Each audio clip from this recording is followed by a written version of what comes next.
주요 뉴스입니다. 이재명 대통령이 이시바 시게루 일본 총리와 취임 후 첫 전화 통화를 하고 한미일 협력의 틀 안에서 위기 대응 노력을 하기로 했습니다. 서울고등법원이 오는 18일 예정됐던 이재명 대통령의 공직선거법 위반 파기환송심을 무기한 연기하기로 했습니다. 대통령실이 지난해 12.3 비상계엄 사태에 가담한 대통령 경호처 본부장 5명을 전원 대기 발령 조치했습니다. 한국 창작 뮤지컬 어쩌면 해피엔딩이 공연계 오스카라 불리는 토니상 시상식에서 작품상을 비롯해 6개 부문을 휩쓸었습니다. 시청자 여러분 안녕하십니까? 이재명 대통령이 취임 이후 첫 한일 정상통화를 가졌습니다. 이로써 미국과 일본 이후 중국, 러시아와 정상통화가 이루어질지 주목됩니다. 이제 한반도를 둘러싼 4강 외교는 우리의 실익을 중심으로 본격적인 수싸움이 시작될 전망입니다. 먼저 이 대통령과 이시바 시게루 일본 총리는 정상통화에서 한미일 협력의 틀 안에서 위기 대응 노력을 하기로 했으며 성숙한 한일 관계를 만들기로 했습니다. 첫 소식 선한빛 기자가 보도합니다. 이재명 대통령이 낮 12시부터 25분 동안 이시바 시게루 일본 총리와 통화했습니다. 이 대통령은 이시바 총리의 대통령 취임 축하에 고마움을 표시했고 한일 관계 중요성을 강조했다고 강유정 대통령실 대변인은 밝혔습니다. 한일 양국이 상호 국익의 관점에서 미래의 도전 과제에 같이 대응하고 상생할 수 있는 방향을 모색해 나갈 수 있기를 기대한다고 했습니다. 강 대변인은 견고하고 성숙한 한일 관계를 만들어 나가자는 데 의견을 모았다면서 특히 한일 국교 정상화 60주년을 맞는 올해 당국 간 의사소통을 더욱 강화해 나가자고 했다고 전했습니다. 두 정상은 향후 정상회담을 추진하기로 대화를 나눈 것으로 전해졌습니다. 통화에선 과거사 문제 등 구체적인 현안에 대한 언급은 없었던 것으로 알려졌습니다. 이 대통령은 통화를 마친 후 SNS를 통해 한일 관계의 중요성이 나날이 늘어나고 있다며 미래지향적 한일 관계를 만들어 나가겠다고 밝혔습니다. 일본 외무성도 이시바 총리가 이 대통령과의 첫 통화에서 한일 관계를 더욱 진전시키고자 한다는 언급을 했다고 밝혔습니다. 이 대통령이 해외 정상과 통화한 건 지난 6일 트럼프 미국 대통령과 통화를 나눈 이후 두 번째입니다. 앞서 이 대통령이 트럼프 미국 대통령과의 회담에도 공감대를 이룬 만큼 한일 그리고 한미일 정상회담 논의에도 속도가 붙을 것이란 관측이 나오고 있습니다. MBN 뉴스 선한빛입니다. 이제 관심은 일본보다는 늦었지만 이재명 대통령이 시진핑 중국 국가주석과 언제 정상통화를 할지입니다. 대통령실은 시진핑 주석과는 조율 중이고 푸틴 러시아 대통령과는 정해진 바가 없다고 밝혔습니다. 이어서 강재묵 기자입니다. 이재명 대통령은 대선 과정에서 친중 성향이라는 공격을 지속적으로 받아왔습니다. 이때마다 한미일 삼각공조를 외교 정책의 주요 축으로 삼겠다고 약속했고 이번 이시바 총리와의 통화를 통해 이를 확인했다는 평가가 나옵니다. 우선순위를 역시 이 한국의 전통적인 우방 국가들과의 관계를 먼저 돈독히 하는 쪽으로 두는 것 같아요. 굉장히 현실적이고 실용적인 접근법을 취하는 것 같아요. 이 대통령은 중국과의 관계도 안정적으로 관리하겠다고 강조한 만큼 곧 시진핑 주석과도 소통할 것으로 보입니다. 중국과 러시아의 관계를 도외시하면 안 됩니다. 매우 중요한 한 부분이기 때문에 적정하게 잘 관리할 필요가 있다. 윤석열 전 대통령은 당선 뒤 미국, 일본, 영국과 통화를 가진 뒤 중국은 7번째로 통화해 논란이 됐습니다. 한미일 협력을 이어가면서도 중국과의 관계를 개선하겠다는 이 대통령의 실용 외교 구상이 본격 시동을 걸었다는 분석입니다. MBN 뉴스 강재묵입니다. 이재명 대통령은 취임 11일 만에 캐나다에서 열리는 G7 정상회의에 참석하면서 외교 무대에 데뷔하게 됩니다. 트럼프 미국 대통령과의 첫 만남에도 관심이 쏠리는 가운데 24일 열리는 나토 정상회의 참석은 아직 결정되지 않았습니다. 이 내용은 김세희 기자가 보도합니다. 다음 주 초 열리는 캐나다 G7 정상회의에서 가장 관심을 끄는 대목은 이재명 대통령과 트럼프 미국 대통령과의 양자회담 개최 여부입니다.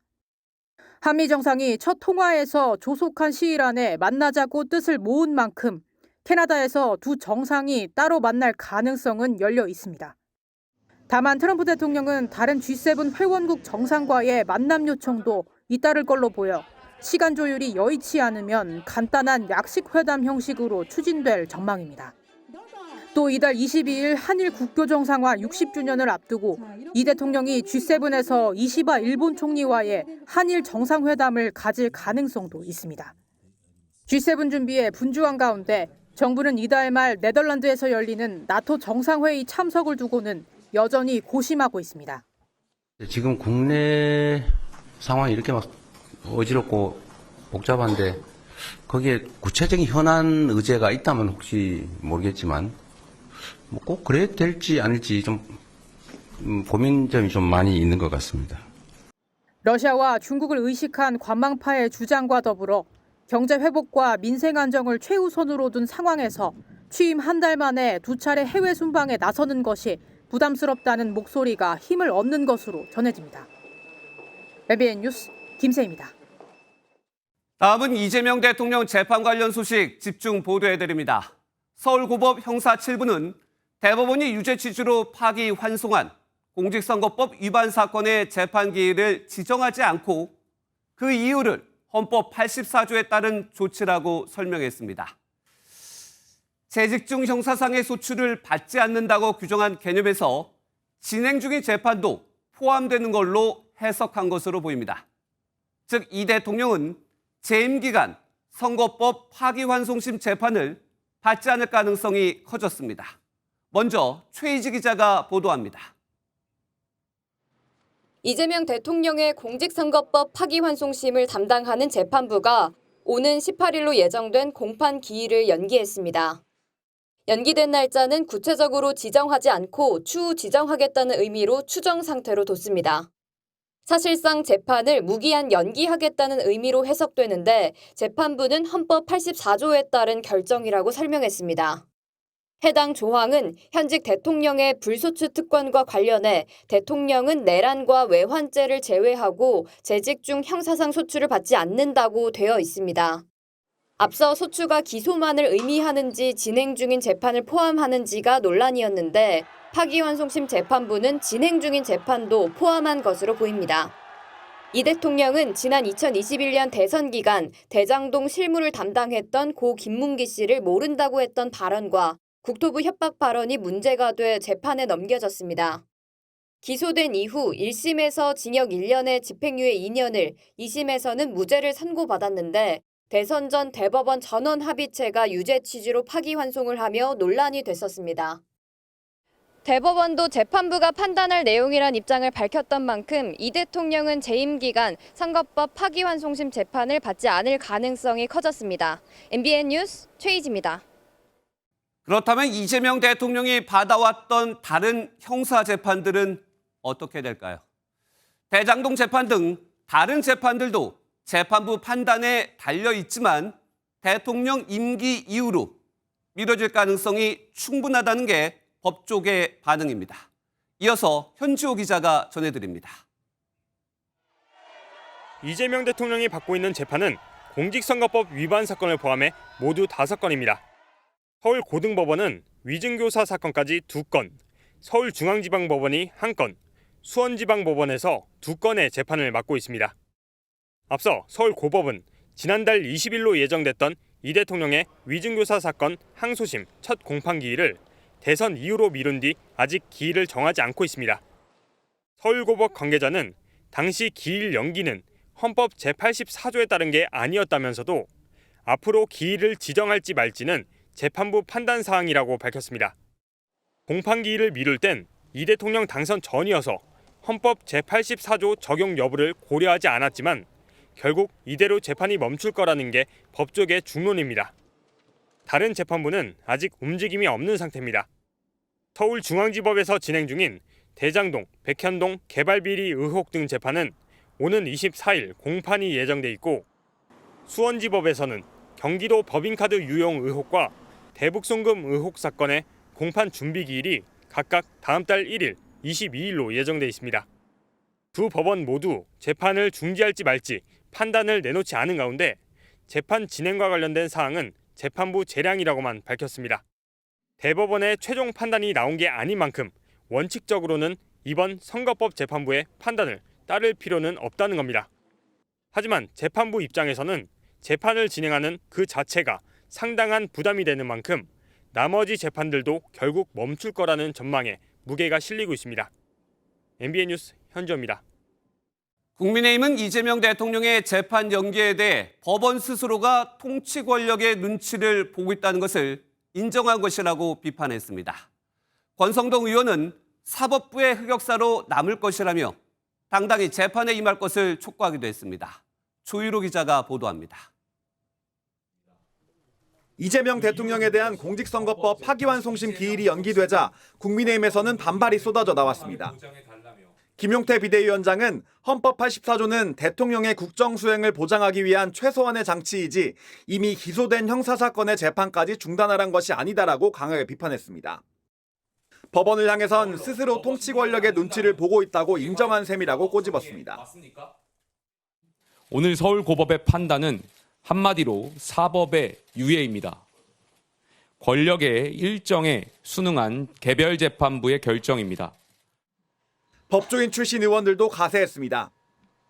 나경원 의원은 대한민국 헌정사에 사법의 정치 애속이라는 씻을 수 없는 오점을 남겼다고 지적했고, 법사위 소속 장동혁 의원은 사법부까지 굴복시킨 이재명 정부에서 진짜 정의는 죽었다고 비난했습니다. 주진우 법률자문위원장은 검찰이 항고해 대법원에서 최종 결론을 구해야 한다고도 주장했습니다. 특히 헌법 84조를 두고 해석이 첨예하게 엇갈리는 만큼 최고 권력자인 대통령에게 재판상 특권을 부여하기 위해선 명확한 헌법적 근거가 있어야 한다는 겁니다. 국민의힘은 일단 대법원 판단을 기다려본다는 입장인 가운데 부당한 헌법 해석을 바로잡기 위해선 모든 수단을 동원하겠다고 경고했습니다. MBN 뉴스 조희로입니다. 더불어민주당은 법원의 재판 연기에 당연하다는 반응입니다.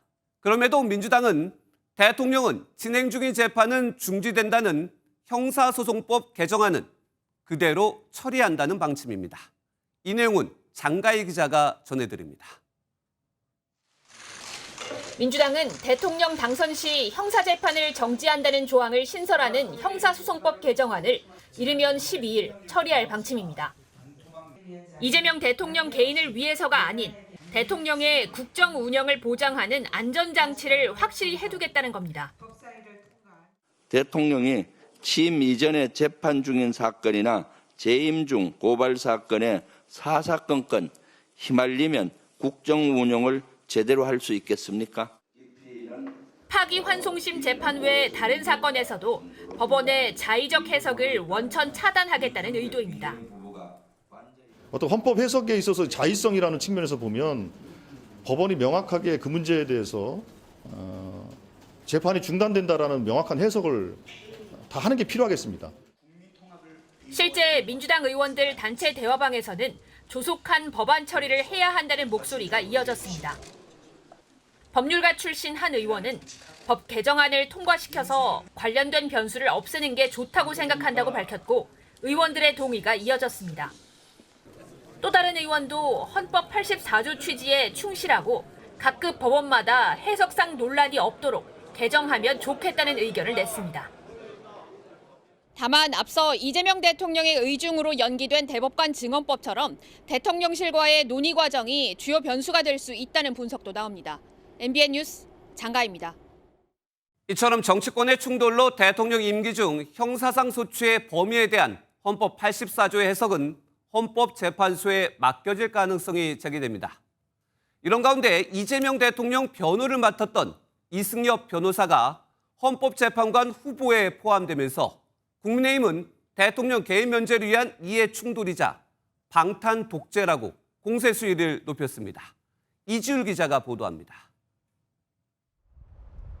이재명 대통령이 파기환송심이 무기한 연기되는 등 이른바 사법 리스크가 사실상 사라지자 국민의힘이 헌법재판관 임명에 화력을 집중하고 있습니다. 이재명 대통령의 위증교사, 대북송금 사건 등의 변호를 맡아온 이승엽 변호사가 헌법재판관 후보군에 포함된 것 자체가 이 대통령이 방탄 독재를 모색하는 거라고 비판했습니다. 헌법재판소까지 자기 편을 투입시켜 장악하겠다는 것입니다. 국회를 입법 독재의 도구로 사용했던 것처럼 대법원과 헌법재판소도 사법 독재의 도구로 쓰겠다는 것. 김영태 비대위원장은 상상하기 어려울 정도로 비상식적이라며 대통령 개인의 면죄를 위한 노력이 참으로 안타깝다고 날이 세웠습니다. 국민의힘 의원들도 일제히 이해충돌 소지를 지적하며 지명 철회를 촉구했는데 나경원 의원은 고위공직자의 형사사건 변호사가 일정 기간 주요 사법기관에 임명될 수 없도록 하는 이른바 이재명 사법 보훈인사 금지법 발의도 예고했습니다. 민주당은 그러나 이해충돌 소지가 없다고 반박했습니다. 법조인 출신 민주당 재선 의원은 형사재판에서 변호인으로 일부 참석한 것과 헌법재판관 추이는 전혀 관계가 없다며 이완규 법제처장을 임명하려고 한 분들이 그런 말할 자격은 없다고 주장했습니다. MBN 뉴스 이주일입니다. 종합해보면 법원이 민주당의 공직선거법 개정보다 먼저 이재명 대통령에 대한 사실상 재판 중지 결정을 내렸습니다. 그것도 이 대통령 당선 일주일도 안 된 상황에서 신속한 결정으로 보입니다. 그 이유, 그리고 이 대통령에 대한 재판은 어떻게 될지 전망해 보겠습니다. 법조팀 박규현 기자입니다. 어서 오세요. 박 기자, 법원이 민주당보다 먼저 재판을 멈췄어요. 그 이유가 있을까요? 예, 우선은 시점상으로 봤을 때 재판부가 빠른 결정을 내릴 수밖에 없었을 거라는 분석이 있습니다. 네. 우선 기존에 잡혀있던 공직선거법 사건 다음 재판 기일이 6월 18일이었는데요. 재판이 일주일 조금 넘게 남은 상황에서 논란을 계속해서 키우기보다는 빠른 결정을 내려서 혼란을 줄이려는 것으로 보입니다. 또 이제 막 당선된 대통령에 대한 재판을 진행하는 것에 대한 재판부의 부담도 작용했을 것이라는 게 여러 법원 관계자들의 분석입니다. 선거법 재판의 1심과 2심, 대법원의 판단도 상당히 엇갈렸던 점도 이번 판단에 영향을 미쳤을 것으로 풀이됩니다. 그러니까 다음 재판이 18일이니까 그 전에 빨리 결정을 내려야 되기 때문에 신속한 결정이었다. 그럼 오늘 결정에는 내용을 보니까 헌법 84조에 대한 해석이 들어가 있다. 이렇게 볼 수도 있나요? 예, 84조에 대한 해석이 나왔지만 정확히 말하자면 공직선거법 사건을 심리하고 있는 개별 재판부의 판단이 나왔다고 봐야 할 것 같습니다. 네. 헌법 84조에 명시된 소추의 범위에 진행 중인 재판도 포함된다고 본 것인데요. 선례가 없었던 만큼 논란이 굉장히 많았지만 제가 취재한 복수의 법관 중 대부분이 재판이 중지될 수밖에 없을 것이라고 봤다고 했습니다. 재판부는 오늘 기일 추후 지정 결정을 내리면서 헌법 84조를 직접 언급했는데요. 법적인 근거를 명시하면서 사법부가 정치적 외압에 영향을 받았다는 느낌을 줄이려 했다는 분석도 나옵니다. 네, 그러니까 전체 법원의 판단이 아니라 이재명 재판을 맡았던 고등법원의 재판부의 결정이다. 이렇게 볼 수 있는데 그렇다면은 이 법원의 결정에 대해서 검찰이 불복할 가능성도 있습니까? 예, 이 부분도 명확한 선례가 없기 때문에 여러 가지 의견이 나오고 있는 상황입니다. 네. 하지만 불복 수단이 없다는 것이 다수 의견인 것으로 파악됐습니다. 오늘 재판부의 결정은 기일을 추후 지정으로 바꾸면서 재판을 정지시킨 겁니다. 법리적인 판단을 내린 게 아니라 재판 진행 절차에 대한 결정을 한 것이죠. 형사소송법 403조 1항을 보면 판결 전의 소송 절차에 관한 결정에 대해서는 검찰이 항고를 하지 못한다고 돼 있습니다. 결국 재판부의 결정에 따라야 한다는 거죠. 네. 그럼 개별 재판부의 판단이지만 그럼 헌법재판소의 판단도 이어질 가능성도 있습니까?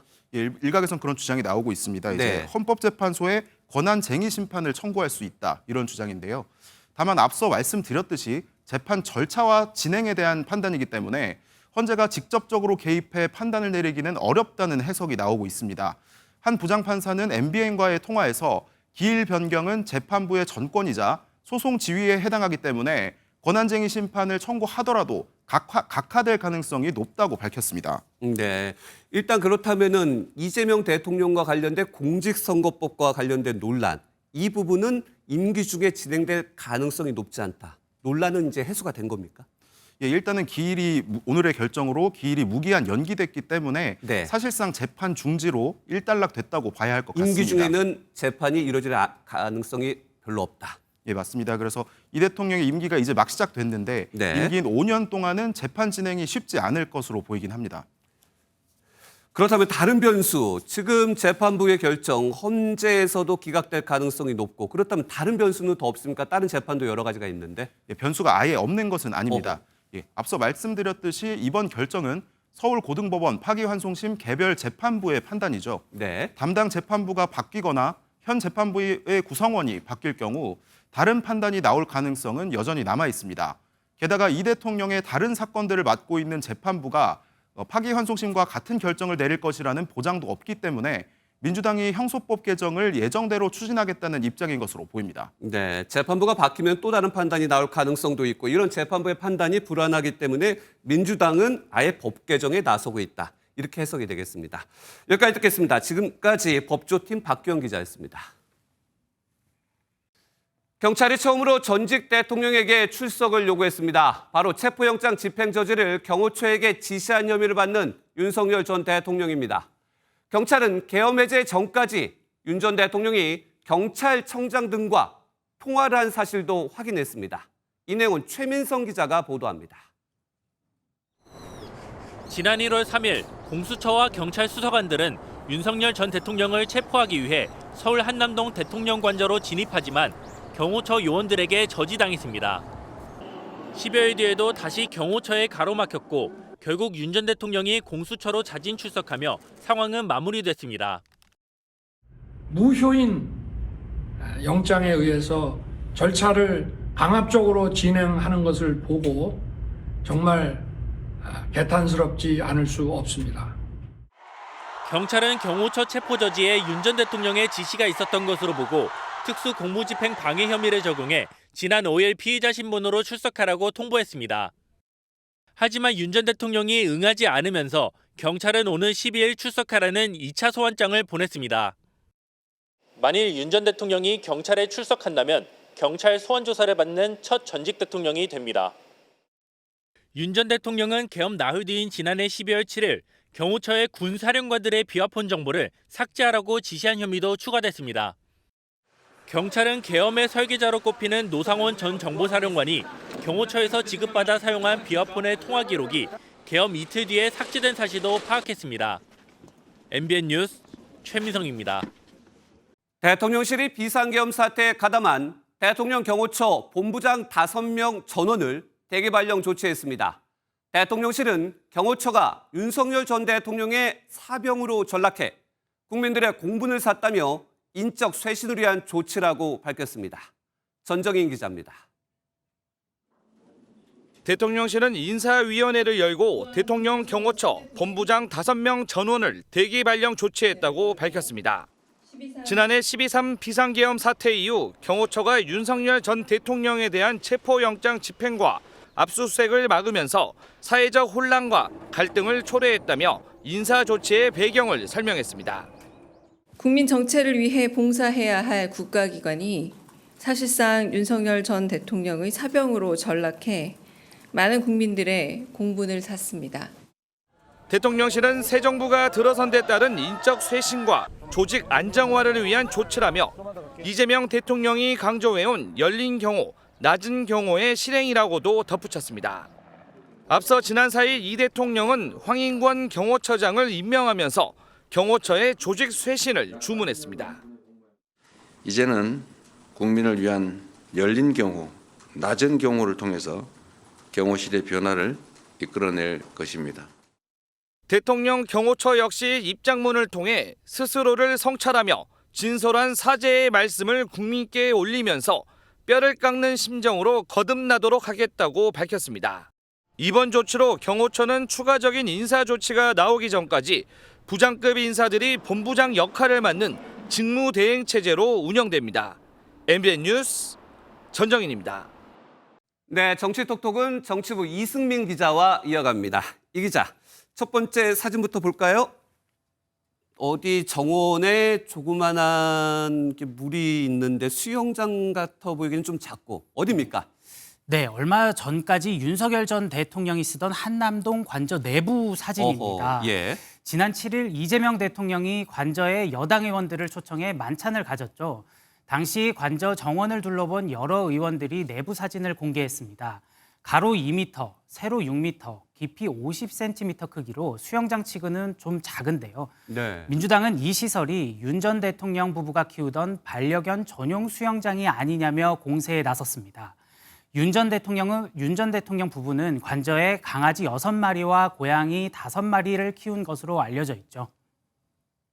관저에서 퇴거하지 않던 기간 수돗물 사용량이 터무니없이 많다는 의혹 또한 제기된 바 있습니다.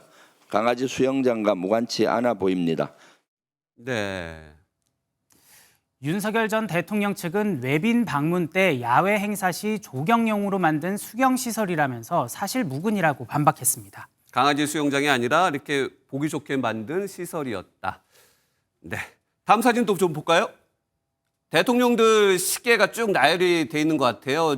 근데 아직 이재명 대통령 시계는 보이지 않아요? 네. 시계를 자세히 보시면 봉황 모양과 함께 역대 대통령들 이름이 새겨져 보여요. 있죠. 예, 네. 예. 역대 대통령 행사에 참석한 손님이나 표창을 받은 사람들에게 정부는 기념품으로 손목시계를 선물하고 있습니다.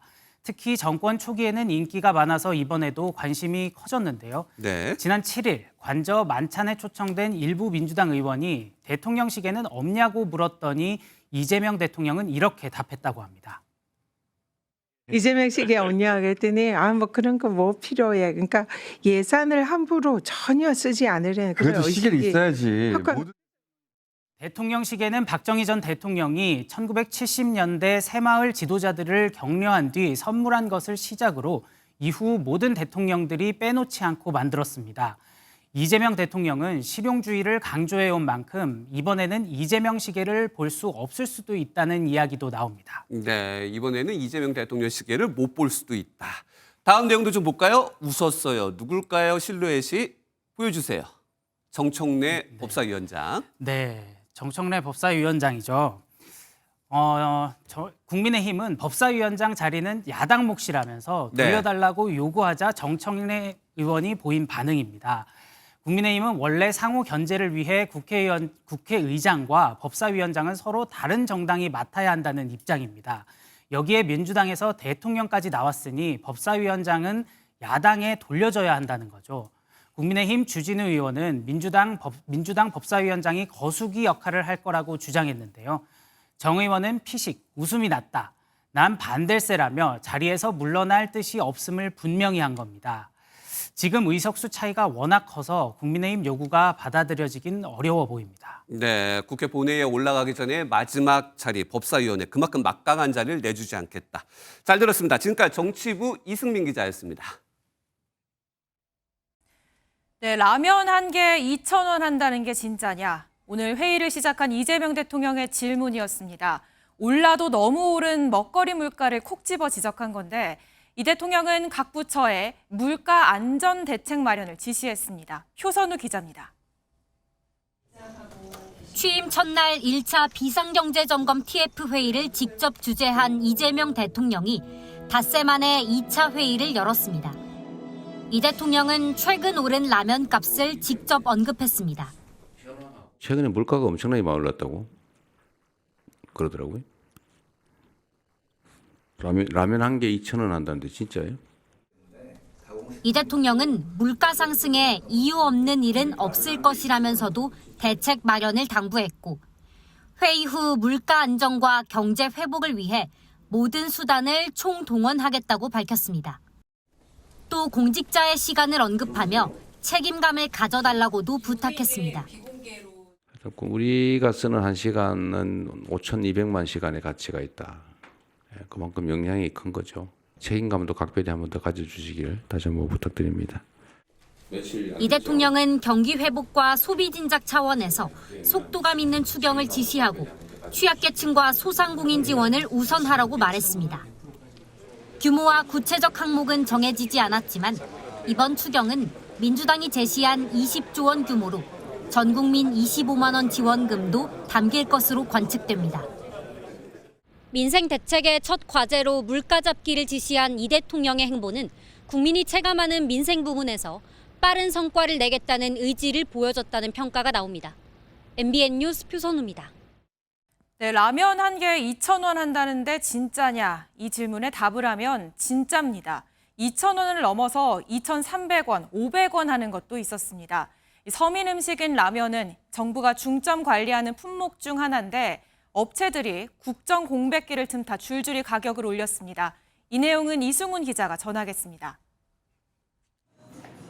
라면 한 개가 실제 2,000원일까? 서울 마포구의 한 편의점을 찾았습니다. 일반적인 컵라면은 1,000원 후반대지만 그 옆에는 2,000원, 2,500원까지 적힌 컵라면도 심심치 않게 볼 수 있습니다. 봉지라면도 마찬가지.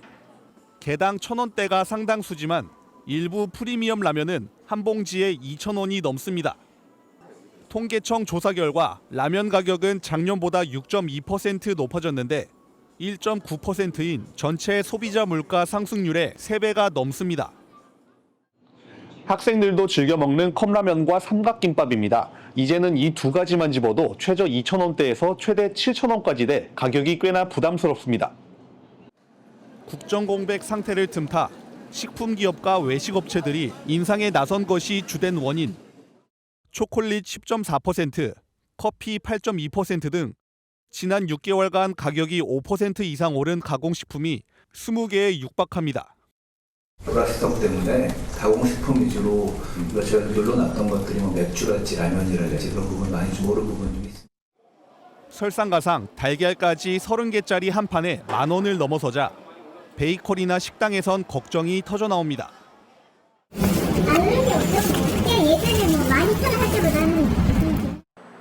내수부진 속 가공식품 가격까지 줄줄이 뛰면서 대형 슈퍼마켓의 고객 한 명당 구매액과 점포당 매출액 모두 내리막길을 걷고 있습니다. MBN 뉴스 이승훈입니다. 네, 지금부터는 지도부 체제 정비에 나선 여야 상황 짚어보겠습니다. 먼저 이번 주 금요일 새 원내대표를 뽑는 민주당부터 가보죠. 원내대표는 이재명 정부를 입법으로 뒷받침하는 자리인데다 이번 선거부턴 이 대통령 지지 성향이 강한 권리당원 표심 20%까지 반영되죠. 내일 토론회에선 친명 경쟁이 더 치열해질 전망입니다. 이교욱 기자가 보도합니다. 오는 13일 선출되는 이재명 정부 첫 여당 원내대표 선거는 4선 서영교 의원과 3선 김병기 의원 2파전으로 좁혀졌습니다. 이번 선거부터 20% 권리당원 표심이 반영되는데 국회의원 34명 표와 같은 영향력을 가집니다. 내일 있을 합동토론회가 당원 표심을 가를 분수령이 될 전망입니다. 민주당 지도부 관계자는 두 후보가 뭘 하겠다는 뚜렷한 얘기를 하지 않아 토론회가 판단 근거가 될 것이라고 전했습니다. 집권 여당이자 제1당의 원내대표로서 누가 민주당을 잘 이끌어갈 적임자인지 함께 고민해 주십시오. 두 후보는 모두 자신이 명심을 따를 적임자라고 강조하고 있습니다. 기호 1번 김 의원은 이재명 대통령과 두 후보가 함께 찍은 사진에서 서 의원을 오려낸 걸 SNS 배경사진으로 지정하고 이재명 대통령의 성공을 위해 일하겠다고 밝혔습니다. 기호 2번 서 의원도 여당 지도부 만찬에서 이 대통령과 단둘이 찍은 셀카 여러 장을 SNS에 올리며 친분을 과시했습니다. 차기 당대표엔 4선 정청래 의원과 3선 박찬대 원내대표가 거론됩니다. 일각에선 여당 투톱 모두 친명으로 꾸려질 경우 수직적 당정 관계가 형성될 거란 우려도 나옵니다. MBN 뉴스 이교욱입니다. 대선에서 패배한 국민의힘은 상황이 복잡합니다. 김용태 비대위원장의 거취와 쇄신책을 놓고도 당내 여론이 쪼개졌는데요. 친윤계를 비롯한 당 주류 그리고 중진 의원들을 중심으로는 김 위원장이 사퇴하기로 해놓고 돌변했다는 비판도 나왔습니다. 반면 친한계나 소장파 의원들은 김 위원장을 지지하는 분위기인데요. 오늘 5시간 경론 끝에도 그 결론을 내지 못했습니다. 수습은커녕 내홍만 불거지고 있는 국민의힘 상황 정태진 기자가 취재했습니다. 대선 패배 이후 당 수습책과 김용태 비대위원장의 거취를 논의하기 위해 국민의힘 4선 이상 중진 의원들이 비공개 회의를 열었습니다. 이 자리에서 김 비대위원장을 빨리 사퇴시켜야 한다는 목소리가 분출됐습니다. 한 중진 의원은 동료 의원들에게 김 비대위원장과 지도부 전원이 다 사퇴하기로 했고 이를 권성동 당시 원내대표에게 확인했다며 그런데 갑자기 김 비대위원장이 돌변했다고 설명한 것으로 취재 결과 확인됐습니다. 또 다른 의원도 김 위원장을 겨냥해 젊은 정치인이라고 내세우면서 제대로 된 선거운동도 한 게 없다고 성토한 것으로 파악됐습니다. 전당대회를 빨리 해야 된다. 그렇게 수긍들 하시는 것들. 그래야지 빨리 체제가 정비되고. 이어 열린 의총에서는 난상토론이 벌어졌습니다. 첫 비공개 발언에 나선 한 의원은 김 비대위원장 면전에서 지도부 전원이 사의를 표명했는데 도저히 이해할 수가 없다. 빨리 물러나라고 요구했고 힘을 실어줘야 한다는 목소리도 나오며 격론이 오갔습니다. 친윤 성향의 의원들은 김용태 위원장에 대해서 상당한 비판의 목소리가 많이 나왔습니다. 심지어 빨리 물러나라는 그런. 저는 그렇게 가서는 안 된다고 생각하고 있고요. 하지만 김 비대위원장은 비공개 의총에서 새 당대표 선출 전당대회 개최 여부 등 자기 지도부 체제를 전당원 투표에 붙여보자는 뜻을 밝히면서 사실상 자신에 대한 재신임 여부를 당원들에게 맡기겠다는 입장입니다. MBN 뉴스 정태진입니다. 예능 대부로 불리는 코미디언 이경규 씨가 다른 사람의 차를 몰았다가 약물 운전 혐의로 경찰 조사를 받은 사실이 MBN 취재 결과 확인됐습니다. 이 씨의 소속사는 복용하던 공황장애 약 성분이 검출된 것뿐 약물 운전은 오해라고 해명했는데요. 어찌된 일인지 장동건 기자가 단독 보도합니다. 서울 강남구의 한 골목길에 외제차 한 대가 들어서고 경찰관이 차량을 멈춰 세웁니다. 흰색 가방을 들고 차에서 내린 인물은 유명 코미디언 이경규 씨입니다. 이곳에서 어제 오후 2시쯤 경찰에 차량 절도 의심 신고가 접수됐는데 차를 타고 간 사람이 이 씨였던 겁니다. 경찰은 일단 건물 주차관리 직원이 이 씨의 차량과 차종이 똑같은 차량을 헷갈려 잘못 전달한 것으로 파악했습니다. 어제는 지하 주차장을 쓸 수가 없는 상황이라 다 외부에 주차를 했어요. 그래서 아마 헷갈리신 것 같아요. 이 씨는 다른 사람의 차를 몰고 이곳에서 약 5km 떨어진 서울 한남동 사무실로 향한 것으로 알려졌습니다. 경찰은 되돌아온 이 씨를 상대로 음주 측정과 간이 시약 검사를 진행했는데 약물 양성 반응을 보인 것으로 전해졌습니다. 이 씨의 소속사 측은 MBN 취재진에게 이 씨가 약국에 들렀다가 사무실로 오던 길에 차에 가방이 없어 다시 돌아간 상황이었다고 설명했습니다. 그러면서 약물은 평소 처방받아 먹던 공황장애 약의 향정신성 의약품 성분이 검출된 것으로 해프닝일 뿐이라고 해명했습니다. 다만 경찰은 정상 처방받은 약물이라도 그 영향으로 운전을 못할 우려가 있으면 운전하면 안 된다는 규정이 있다며 CCTV와 차량 블랙박스 영상 등을 통해 약물 복용이 영향을 준 부분은 있는지 파악할 방침입니다. MBN 뉴스 장동건입니다. 수돗물을 쓰고 돈을 안 내는 사람이 많습니다. 심지어 1억 원을 안 낸 사람도 있는데 서울에만 이렇게 미납된 수도요금이 93억 원에 달합니다. 게다가 돈을 받으러 가면 적반하장이 따로 없습니다. 박은채 기자가 따라가 봤습니다. 대형 상가 안으로 서울시 단속원들이 들어갑니다. 3년 동안 1억 원이 넘는 수도요금을 체납한 건물입니다. 단수 조치한다고 예고했었죠. 그냥 넘길 수가 없어가지고. 건물주는 적반하장입니다. 단속한다고 뭐 해결돼 지금? 내가 이자가 좀 받아라고 했잖아요. 결국 수돗물을 끊을 수밖에 없다는 단속원을 몸으로 막아서기에 이릅니다. 저 감금입니다 이거. 실랑이를 촬영하려 하자 화풀이는 취재진으로 향합니다. 당신 공무원이라고! 취재를 막는 건물 관계자들과의 실랑이로 이렇게 경찰들까지 출동하는 일이 벌어졌습니다. 1시간 만에 겨우 사무실을 빠져나온 단속원들은 건물로 들어오는 밸브를 자물쇠로 잠가 단수 조치합니다. 서울에서만 1,500가구가 무려 93억 원에 달하는 수도요금을 안 내고 버티고 있습니다. 100만 원 이상 고액 체납자들이 내지 않은 돈이 42억 원에 달합니다. 현재 서울시 조례상 체납된 수도요금을 받을 수 있는 기간은 3년. 서울시는 그 기간 안에 재산 압류 등의 조치를 해서 받아내야 합니다.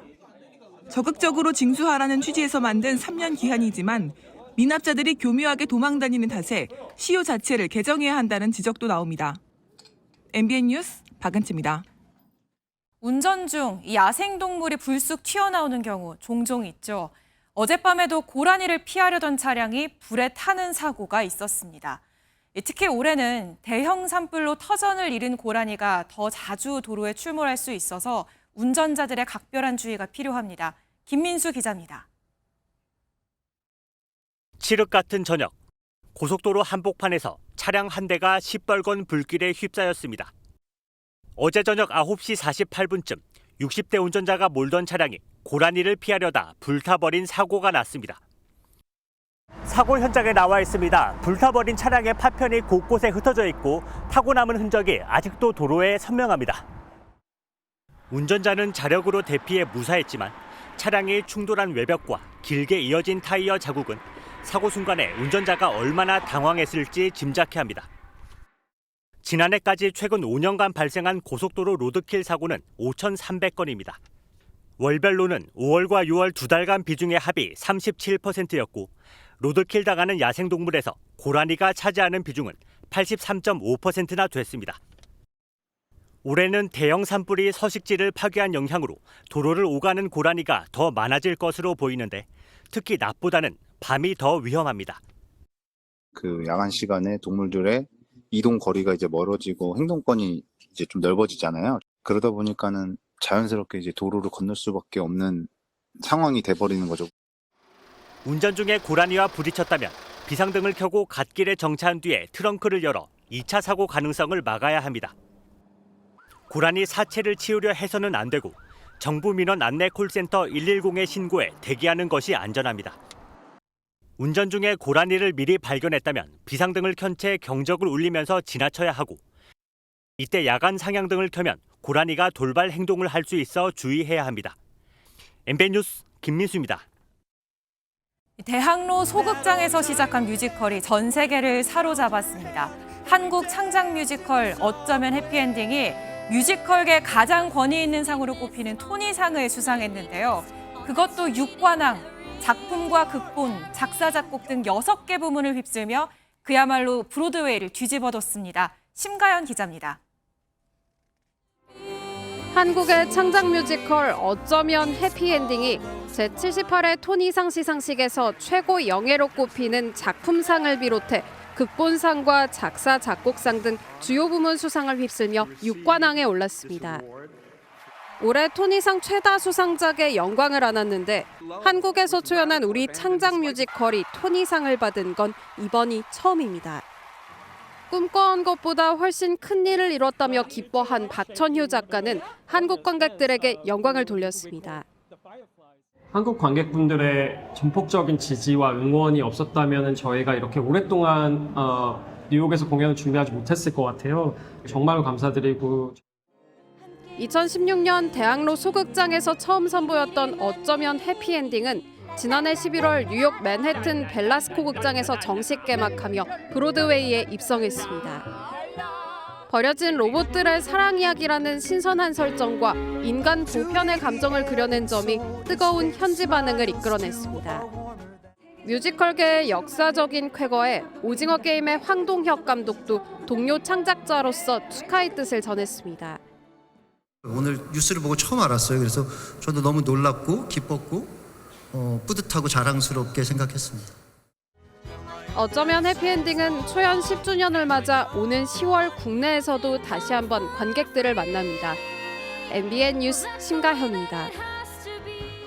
트럼프 대통령이 관세 정책과 함께 밀어붙이는 게 불법 이민자 추방입니다. 여기에 반발한 대규모 시위가 열린 미국 로스앤젤레스는 도시 전체가 혼란에 빠졌는데요. 강경 대응에 나선 트럼프 행정부는 무장한 주 방위군을 투입했고 시위는 점점 격화되고 있습니다. 강영구 특파원입니다. 거리의 시위대가 자율주행차에 불을 지르자 순식간에 화염이 치솟습니다. 고속도로 순찰대 차량에도 불이 붙었고 미국 국기를 내팽개치는 시위대를 향해 주 방위군과 경찰은 비살상용 고무탄과 체루탄을 쏘며 진압에 나섭니다. 곳곳에서 체포가 이어지고 공중에서 내려다본 LA 도심은 말 그대로 아수라장입니다. 특히 이번 시위는 연방 이민자 구금 시설인 메트로폴리탄 디텐션 센터 인근을 중심으로 확산하고 있습니다. 먼저 배치된 주 방위군 300명은 투입된 지 몇 시간 만에 시위대와 충돌했고 트럼프 대통령은 해병대 500명 추가 투입도 검토하고 있습니다. They say they spit, we hit. And I told them, nobody's going to spit on our police officers. Nobody's going to spit on our military. 1992년 LA 폭동 이후 33년 만에 다시 LA에 투입된 군대를 놓고 현지에서는 과잉 진압에 대한 우려도 터져나오고 있습니다. When you run armored caravans through our streets, you cause fear and you cause panic. And deploying federalized troops is a dangerous escalation. I think it's a scare tactic. People think if you scare them, they'll go home. But a lot of people were here to see difference. 이번 시위는 멕시코를 비롯한 중남미계 이민자들이 주를 이루고 있지만 현지 한인 사회도 긴장감을 감추지 못하고 있습니다. 트럼프 대통령의 목소리는 더욱 거칠어졌고 미국 사회 분열도 뚜렷해지고 있습니다. 워싱턴에서 MBN 뉴스 강영구입니다. 남미 콜롬비아에서 규모 6.3의 강진이 발생했습니다. 인명피해는 보고되지 않았지만 수많은 건물이 그야말로 폭삭 무너지고 도로는 갈라지는 등 피해가 컸습니다. 한여의 기자입니다. 건물 창문 여러 개가 동시에 와르르 떨어지고 밖으로 나오던 사람들이 소리를 지르며 달려갑니다. 도심에 재난경보음이 울려 퍼지고 집에서 잠옷 차림으로 다급히 나온 사람들이 거리로 대피했습니다. 현지 시각 8일 남미 콜롬비아 중부 일대에서 규모 6.3의 강진이 발생했습니다. Pero todo se perdió. Todo. Ahí ya me echó hasta la cama, se partió el peso las paredes que nos cayeron encima. 진앙과 가까운 소도시 파라테부에노에서는 집이 통째로 무너져 내렸고 도로 한가운데를 가르는 금이 생겼습니다. 800만 명이 사는 수도 보고타에서도 집 내부 가구와 도로의 신호등이 흔들리는 등 강한 진동이 느껴질 정도였습니다. Las réplicas son cerca de 50 a este momento. Van a seguir ocurriendo. 콜롬비아는 불의 고리로도 불리는 환태평양 지진대에 자리 잡고 있어 지진 활동이 활발한 지역으로 지난 1999년에는 1,200여 명이 목숨을 잃기도 했습니다. 이번 지진으로 사망자나 중상자가 보고되지는 않았지만 현지 당국은 자세한 상황을 파악 중입니다. MBN 뉴스 한여입니다. 미국에선 학교 급식에 나오는 피자나 감자튀김, 이런 패스트푸드가 오랫동안 사회 문제로 지적받아 왔습니다. 그런데 설상가상으로 트럼프 대통령이 급식 예산을 더 줄이겠다고 하면서 아이들이 먹는 급식의 질이 악화될 거란 우려가 커지고 있습니다. 이상엽 기자가 취재했습니다. 급식 배식대에 햄버거와 감자튀김, 핫도그 등 각종 패스트푸드가 가득합니다. 일부 학교에서는 패스트푸드를 넘어 과자와 초콜릿을 급식으로 제공합니다.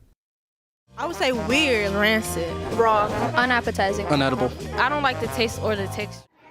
성장기 급식에 영양이 중시되는 것과 달리 미국 급식은 대체로 패스트푸드식으로 오랫동안 문제로 지적받아 왔습니다. 로널드 레이건 대통령이 1980년대 긴축 정책을 펴 급식을 민영화하고 지원비를 삭감하자 변하기 시작한 것이 발단입니다. 여기에 거대 식품 회사들의 로비로 급식의 패스트푸드가 허용되면서 영양가와는 거리가 멀어지고 있습니다. 로비를 받은 의회가 토마토 소스가 들어간 피자를 채소로 분류하거나 조악한 과자 세트를 급식 대용품으로 허가한 게 대표적입니다. 일부 과자 세트는 중금속이 검출돼 급식 대용품 취소 판정을 받기도 했습니다. 문제는 미국 학교들은 트럼프 당선 뒤 급식의 질이 더 안 좋아질 걸 우려하고 있다는 점입니다.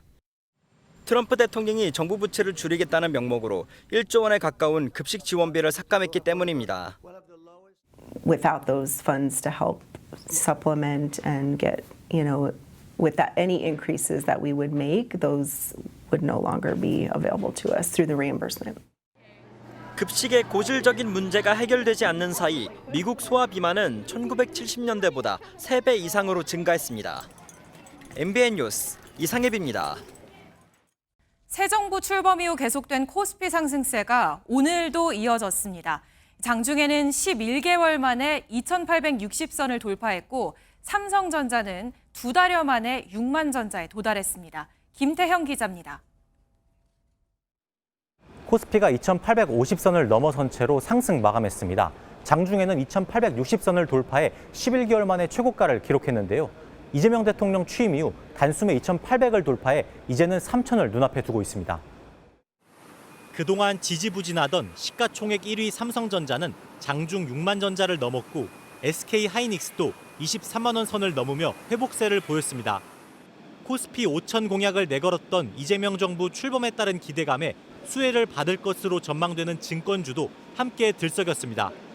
외국인이 하루 동안 매수한 주식은 약 9,800억 원으로 이번 달에만 3조 원 넘게 사들여 증시 추가 상승에 대한 기대감을 높였습니다. 이재명 대통령의 여러 가지 자본시장 정책들이, 공약들이 외국인 투자자들로부터 긍정적인 그런 평가를 받고 있는 것 같습니다. 시장 친화적이다라는 것. 코스피 3천은 이번 3분기에 도달할 수 있다는 업계 분석이 나오는데 앞으로가 문제입니다.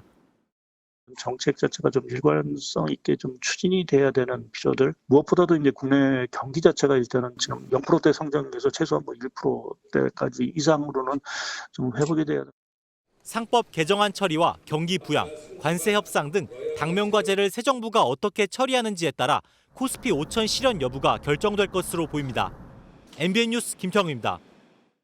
이재명 정부는 2030년까지 전기차 보급률 50%를 공약했습니다. 업계도 앞다퉈 충전 신기술을 선보이고 있는데요. 주차장의 방지턱이 충전기로 바뀌거나 차를 세우기만 하면 충전되는 기술도 등장했습니다. 민지숙 기자가 취재했습니다. 로봇 팔이 레일 위를 따라 움직입니다. 카메라와 레이더로 충전구 위치를 확인한 뒤 충전선을 꽂고 충전이 끝나면 이를 뽑아 충전기에 걸어두기까지 합니다. 차별로 이제 충전구 위치가 다르잖아요. 충전을 할 때 케이블이 조금 이제 충전구랑 가까워야지 되는 부분들이 조금 있어야 될 것 같고, 그 선 길이가 좀 넉넉한가. 스마트폰 무선 충전처럼 정해진 위치에 차량을 세우기만 하면 되는 무선 충전 기술도 있습니다. 이렇게 주차장 바닥에 설치되어 있는 주차 방지턱에서 충전 케이블을 꺼내 곧바로 충전할 수 있는 기술도 등장했습니다. 2톤 트럭이 2,000번 이상의 충격을 가해도 내구성을 안심을 할 수 있는 복합 소재의 재질로 만들어졌습니다. 일시적 수요 정체, 이른바 캐즘 상황에서도 올해 상반기 전기차 판매량은 지난해 같은 기간보다 46% 증가했습니다. 하지만 아직도 전기차 보급을 활성화할 인프라나 안전성에 대한 신뢰가 부족하다는 지적입니다. 충전 속도의 문제, 전기차 화재 같은 이런 피부로 와닿는 불안감, 이런 것들이 여러 개 겹쳐 있기 때문에 장애 요소가 워낙 크다는 거. 전문가들은 안전하고 편리한 충전 인프라 구축이 선행돼야 전기차 50% 시대도 가능하다고 조언합니다. MBN 뉴스 민지숙입니다.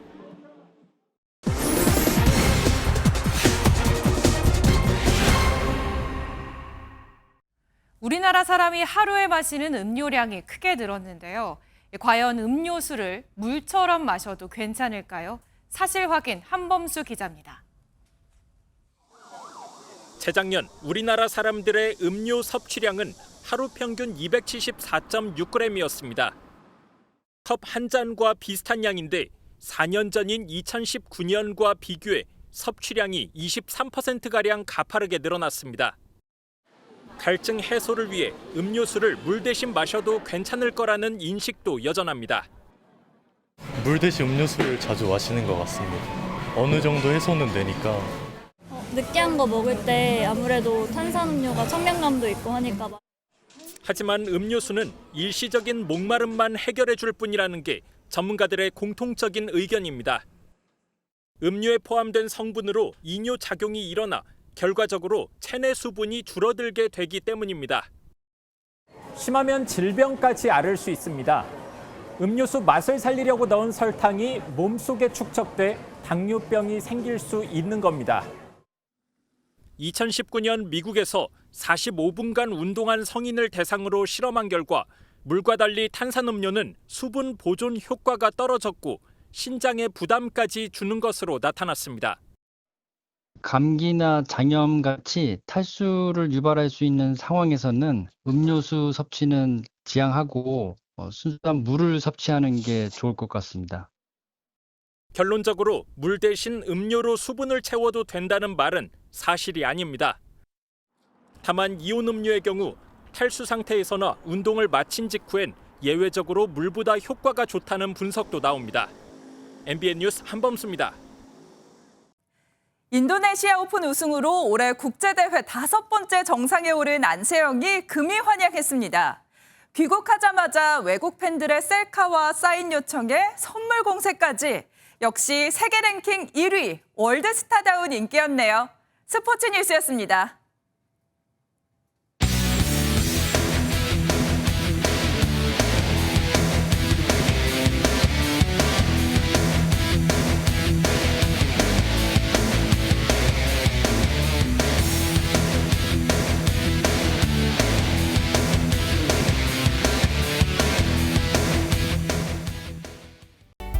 오늘 강한 햇살에 습도까지 더해지면서 꽤나 후텁지근했습니다. 체감온도가 31도를 웃돈 곳이 많았는데요. 내일은 서울의 낮 기온이 27도로 오늘보다 3도가량 낮아지면서 평년 수준을 보이겠습니다. 다만 충청 이남 지역은 30도 안팎의 한여름 더위가 이어지겠고요. 특히 대구 등 영남 지역은 33도 안팎까지 오르겠습니다. 내일은 곳곳에 비 예보가 들어 있습니다. 제주도는 오늘 밤 늦게부터 시작돼 내일 오전까지 5에서 20mm의 비가 예상되고요. 경기 북부와 강원 북부에도 내일 오전부터 낮 사이 비가 조금 지나겠습니다. 그 밖에 수도권에도 빗방울이 떨어지겠습니다. 또 내일 오전까지 서해안과 남해안에는 안개가 짙게 끼겠고요. 오후부턴 다시 전국 하늘 맑게 드러나겠습니다. 내일도 아침엔 대부분 20도 안팎으로 출발하겠습니다. 중부지방 낮 기온은 서울과 춘천 27도, 대전 30도, 남부지방도 광주의 낮 기온 30도, 대구는 33도까지 오르겠습니다. 주 후반엔 충청 이남 지역에 비가 내릴 전망입니다. 날씨였습니다.